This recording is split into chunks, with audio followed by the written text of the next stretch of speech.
Disability news, disability news. It's news and views for you. It's disability news.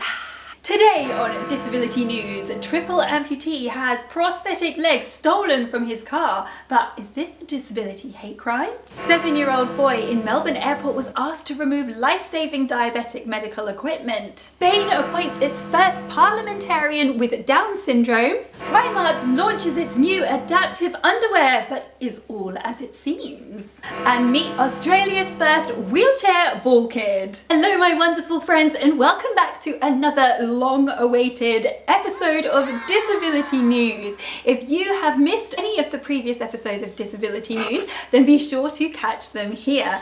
But in this jam-packed episode, we have lots of stories for me to cover, so sit back, relax, make sure you hit subscribe so you can stay up to date with all of the best disability news from around the world. And now, this story did pique my interest. As some of you may know, my lovely sister is type 1 diabetic, so I really wanted to cover this one today. Moving right the way over to the other side of the world in Australia, we will meet Angus Pin, who is a 7-year-old cutest little boy, and he is a type 1 diabetic. He went on holiday to Melbourne with his parents, and when travelling back to his hometown of Adelaide, going through the airport security, he was asked by staff to remove his life-saving medical diabetic equipment, which comprises of a blood sensor monitoring machine on his arm and an insulin pump which is attached to a tube in his stomach. His parents pleaded with the airport staff and said that Angus cannot take off this medical equipment. They need to monitor his bloods and it needs to administer the insulin correctly. They said taking off this equipment will take a lot of time and put his health at risk. When pleading with the airport staff, they were met with a very cold and very hostile reception. Said that they would do anything, they would do swabs, they would do pat downs. They just did not want to take off his equipment. They did have documentation as proof to show the airport staff that taking off the equipment is detrimental to Angus's health. They pleaded with the staff for over an hour. They didn't offer him any water, they didn't offer him a private room, and they didn't even offer him a chair. Angus got extremely upset and asked his parents, am I going to die on the plane if I don't have my equipment on me? Not only does taking off this equipment take a lot of time, it's invasive, when it goes through the X-ray machines, it can mess with the equipment and the readings may be inaccurate, which can have catastrophic consequences. Remember, he is only 7 years old and he has only been diagnosed as type 1 diabetic for a few months. Navigating this whole new life with type 1 diabetes is extremely daunting for anyone, let alone a 7-year-old. After pleading with the staff for over an hour, they had no choice but to remove the equipment and monitor Angus with the pinprick method throughout the flight. It obviously left his parents absolutely distraught, and it also affected Angus as well. Angus's story got picked up by the news, and Melbourne Airport have issued a statement. Melbourne Airport regrets the distress experienced by the family involved in this situation. They said, we pride ourselves in delivering excellent customer service, but acknowledge that in this instance, it did not meet expectations. Security screening equipment and processing are regulated and prescribed to individual airports by the Department of Home Affairs. Hence, at times, processes may vary. Melbourne Airport recognises the need for improvement and has been actively seeking feedback from passengers with accessibility needs to help inform our actions to enhance the overall traveller experience. After learning about this story, I was interested to find out if Sister Wheels had encountered anything similar. I was stopped for my pump too, and they threatened to take me aside into a room and search me at the airport until the manager saw sense. It happened in Aberdeen Airport flying home to Gatwick. I felt embarrassed and upset, but luckily I had a letter from my doctor. But it's like, how much proof do you need? It is medical. Angus is now back at home in Adelaide, and I hope this hasn't put him off travelling, and I hope that by unfortunately having this really negative experience, it will change the way that other people navigate the airport with type 1 diabetes throughout Australia. Meet Mark Onward. Now he is an ex-Royal Marine and triple amputee after a bomb blast in Afghanistan in 2007. Mark has done a lot of campaigning, raising money for charity, and last month when he was staying at the Premier in London, he was shocked to discover coming down the next morning to get into his car that it had been broken into. They had smashed the back window, and from the boot they had stolen a couple of bags of sweaty gym clothes and both of his prosthetic legs. Despite 3 CCTV cameras in the car park, staff said that there was another car blocking his car's line of sight, so they couldn't see these thieves. After this, Mark took to social media outlining what had happened. After a lot of media attention, a lady came forward and said that she had found his bag and prosthetic legs dumped in an alleyway behind her house. His legs were returned, and as far as I am aware, that is the end of the story. However, there are a couple of things that stand out to Detective Jem here. I find it a little strange that despite having 3 security cameras, they weren't able to see Mark's car or the thieves in question, allegedly. Another thing that stands out to me from my understanding is that no other cars were broken into and no valuables were stolen. Mark's car was clearly parked in an accessible parking space and they stole his prosthetic legs. I mean, this is kind of like the lowest of the low.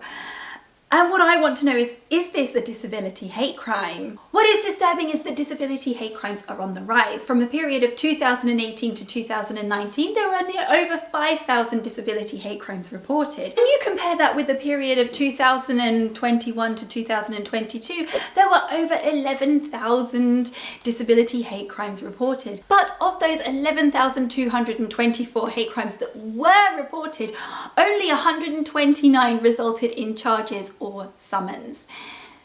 And why do you think that is? I feel that the law is not clear. I know that Scope are campaigning to have central government funding to enable a disability officer in every police station. I'm glad that Mark got his legs back, but I am just very sad that this in 2023 is happening. I would like to know, do you know what to do if you are a victim of disability hate crime? Do you even know what a disability hate crime is, and do you feel protected by the laws that we have?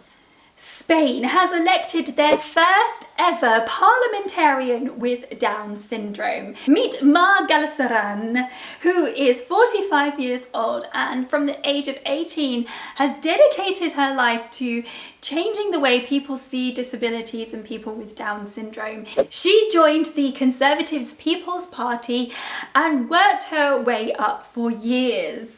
Her election is a significant moment in the representation of people with Down syndrome.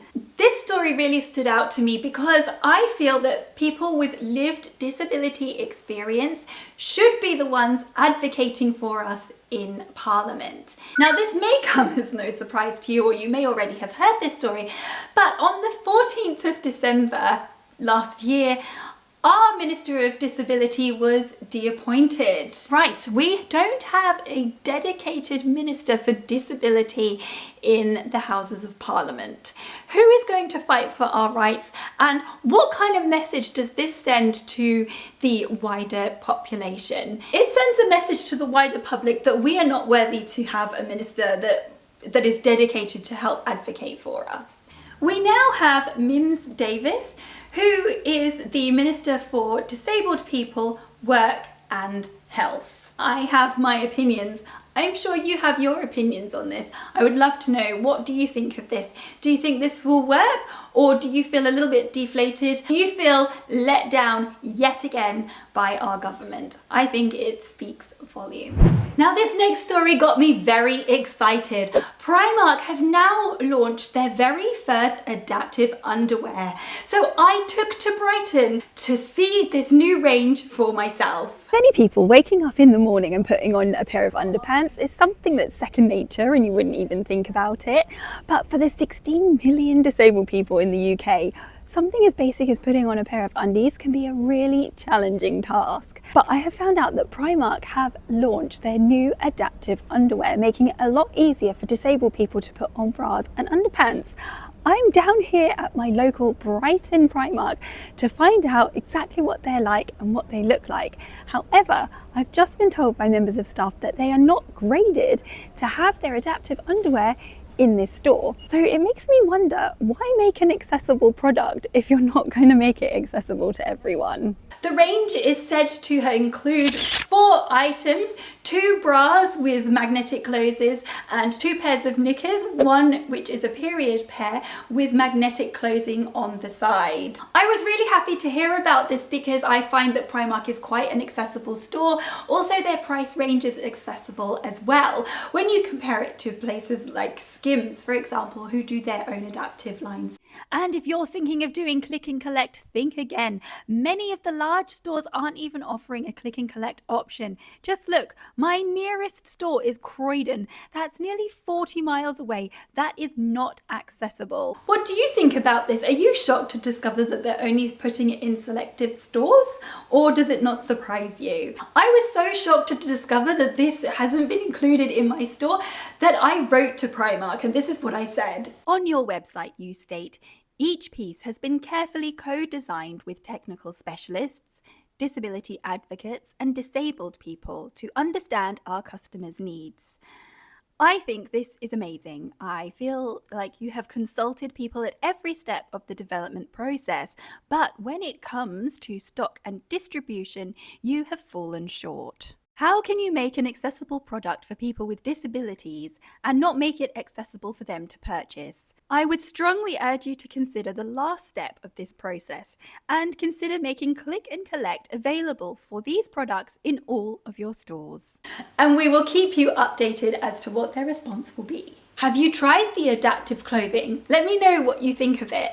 And if you would like me to try it, comment down below because I would love to try this underwear for myself and give it a review just for you. Now, I don't know about you, but it all seems to be kicking off over on the other side of the world in Australia. But we're going to head back to Australia now, where we are going to meet Sunny Renae, who is a wheelchair user. 11-year-old Sunny is on track to become the world's first ball kid at the Australian Open. Sunny is a very enthusiastic wheelchair tennis player. He is ranked 21st in the world for wheelchair singles tennis. Lives, breathes, dreams the sport. And growing up watching it on television, he thought, you know what? I want to be a ball kid just like them. But he didn't see anyone like him being a ball kid in a wheelchair.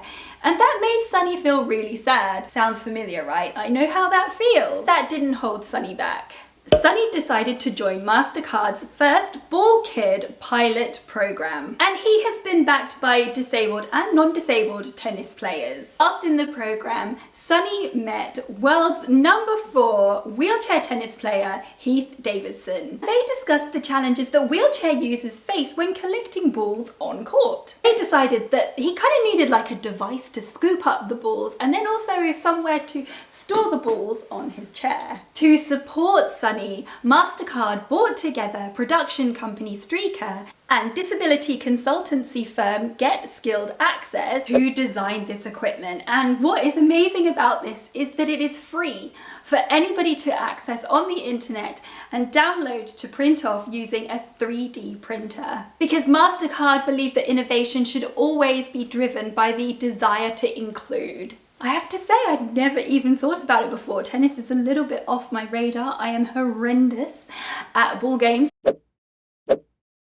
so it's definitely not for me. But being able to see inclusivity, being able to see wheelchair users doing exactly the same thing as non-wheelchair users, I always think is great for slashing stereotypes and ableist assumptions about people.